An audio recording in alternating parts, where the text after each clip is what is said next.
Kadang aku suka tertawa melihat mereka yang selalu menghabiskan waktunya hanya untuk membicarakan keburukanku.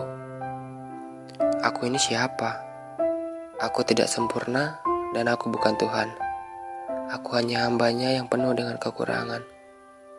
Jangan puji aku terlalu berlebihan, karena pujianmu hanya akan aku buang ke tempat sampah.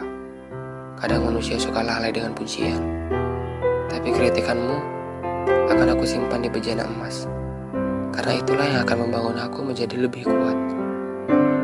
Kalian hanya sibuk mencari kesalahan orang lain, tanpa kalian sadari, baju sendiri lebih kotor dari orang itu.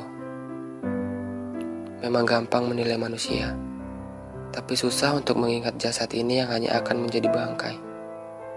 Lalu untuk apa kita hidup? Hidupku hanya untuk mengingat mati, bukan untuk membalas caci dan maki. Memangnya mereka siapa? Mereka bukan Tuhan yang harus aku takuti.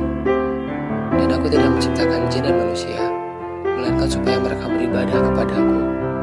Al-Quran Surat Az-Zariyat ayat 15.